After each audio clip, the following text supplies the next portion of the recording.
On commence à douter qu'un enfant a peut-être un TDAH vers première année, deuxième année, quand les difficultés scolaires arrivent. Mais il y a souvent aussi des TDAH que je les appelle plus, qui sont un petit peu plus gros parce qu'il y a le TDAH normal, mais il y a aussi ceux qui n'ont vraiment un à côté d'embarrure, comme on dit en bon français. Ouais. C'est qui les premières personnes qui vont allumer des petites cloches, des petites alarmes là-dessus? Souvent, la première personne à avoir des symptômes, à remarquer des choses, c'est les éducateurs en milieu de garde. Ouais.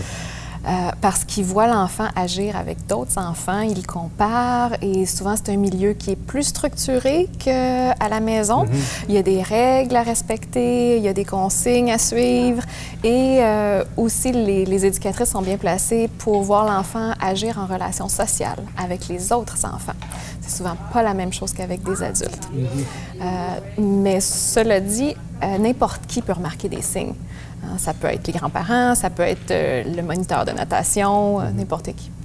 N'importe qui autour de l'enfant qui va être autour de lui et qui va s'apercevoir de quelque chose. T'sais. Comment on se rend compte de ça qu'un enfant a un TDAH? Fait que là, il faut différencier parce que TDA, ça peut être une affaire. Le H... Alors, en bas âge, entre 2 et 5-6 ans, les signes qu'on peut voir sont dans 2 sphères. Il y a la sphère de l'inattention, puis il y a la sphère de l'hyperactivité et impulsivité. Dans la première sphère, on peut remarquer que l'enfant, il se fatigue vite, il est distrait, il persiste pas dans une tâche qui est répétitive. Okay. Il a de la difficulté avec les tâches qui sont soutenues. Okay. Il peut avoir de la difficulté à s'organiser avec les activités où il y a une séquence, où les choses doivent être faites dans l'ordre. Là, il mélange l'ordre des choses. Okay. Ou bien, disons, il perd les choses qui sont importantes pour lui. Il n'est pas capable de faire les choses dans le temps prescrit. Il a tout le temps besoin d'un petit peu plus de temps. Ouais. Ça, c'est dans la sphère de l'inattention. Dans la deuxième sphère, qui est plus l'hyperactivité et impulsivité. Alors là, on voit un enfant qui a la bougeotte, qui se tortille, qui gigote, qui court, qui grimpe, mais à l'excès. Oui. Qui grimpe sur la TV, qui grimpe sur le char. Voilà. C'est ça. Ça, je faisais. Ou qui parle sans arrêt, qui oui. interrompt les autres, qui n'attend pas son tour. C'est drôle parce que je reconnais les soupers à la maison tous les soirs où on n'attend pas l'un après l'autre. Oui. On peut aussi voir un enfant qui s'excite facilement puis qui a de la difficulté à revenir au calme tout seul. Aussi, un enfant qui a peur de rien, qui n'a pas peur du danger, qui peut se mettre en danger, mettre les autres en danger, ou bien qui papillonne d'une activité à l'autre puis qui n'est pas capable d'investir une activité pendant un certain laps de temps. Est-ce que, je pose une question, Ouais. est-ce qu'un enfant peut être super captivé par une activité, mais parler tout le temps? Un enfant qui a le TDAH n'est pas obligé d'avoir tous les symptômes tout le temps. OK. On va dire qu'il y a une majorité de symptômes, très souvent, à tous les jours. C'est son mode habituel de fonctionnement. Il est comme ça dans tous les contextes, ou dans la plupart des contextes. Il est comme ça, beau temps, mauvais temps. OK. OK? Puis, avec toutes les personnes avec qui il interagit, c'est pas un mode de comportement qui est juste avec maman ou juste avec papa. C'est un mode de comportement qui est habituel. Avec tout le monde. Avec tout le monde. Il va aller dans la rue, jaser au facteur, puis il va y jaser pendant 1 heure. Même s'il ne connaît pas, il va faire ça. Est-ce que tous les enfants qui sont agités ont un TDAH? Bien sûr que non. Quand on voit de l'agitation chez un jeune enfant, il faut se poser la question.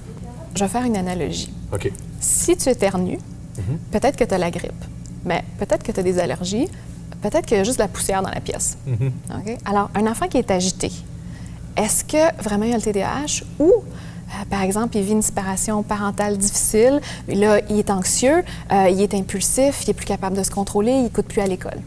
Donc, il faut vraiment bien faire la part des choses. D'où l'importance d'avoir une évaluation complète, d'où l'importance d'impliquer une psychologue dans cette évaluation-là pour essayer de départager est-ce que c'est les facteurs neurologiques ou c'est d'autres facteurs psychoaffectifs qui sont en jeu. Puis, Aussi, il ne faut pas oublier qu'un enfant, ça aime ça bouger. Aussi. Et qu'un enfant, c'est un enfant. Oui. Mais des fois, c'est ça que, personnellement, je trouve que des fois, les parents, il y a une différence entre bouger et over-bouger. Oui, tout Parce à que fait. over-bouger, puis ceux qui ont des enfants qui bougent, moi, je vous le dis, automatiquement, quand quelqu'un est hyperactif, tu le sais. Il y a une différence à faire, puis c'est vrai que c'est Oui. très important. Puis je pense que vous êtes là exactement pour les accompagner, mais surtout faire un diagnostic, un vrai diagnostic. Oui. Il y a aussi des différences gars-filles. Ouais. Le niveau d'activité n'est pas le même chez Non. les jeunes garçons que chez les jeunes filles. Il faut aussi tenir compte de ce facteur-là. Est-ce qu'il y a, c'est drôle, mais est-ce qu'on sait s'il y a plus de TDAH filles ou garçons? Il y a définitivement plus de TDAH chez les jeunes garçons. Isabelle, souvent les enfants, on pense qu'ils n'ont pas un milieu social, mais déjà à un certain âge, c'est super important le milieu social. Oui. Fait que de se sentir rejeté parce que, mettons, on est trop turbulent ou on Ouais. parle trop, j'imagine que ça rentre en ligne de compte dans le facteur d'avoir un indice sur le TDAH. Tout à fait. Les enfants qui ont le TDAH, on voit rapidement des conséquences sur la capacité à interagir et la capacité à maintenir des relations sociales dans le temps. Puis pourquoi? Bien, c'est bien simple. Ils manquent de réserve sociale, ils sont plus obstinés, ils argumentent, ils peuvent avoir de la difficulté à gérer leurs émotions, Ouais. surtout la colère. Ouais. Donc, c'est sûr que ça cause des impacts au niveau social. Merci beaucoup, parce que tu nous as permis de bien cibler c'est quoi un TDAH ou une TDAH. On a appris qu'il y avait beaucoup plus de garçons TDAH. Puis ça, ben, je trouve ça cool. Merci, Isabelle. Merci. J'ai dit Isabelle. Merci, Isabelle.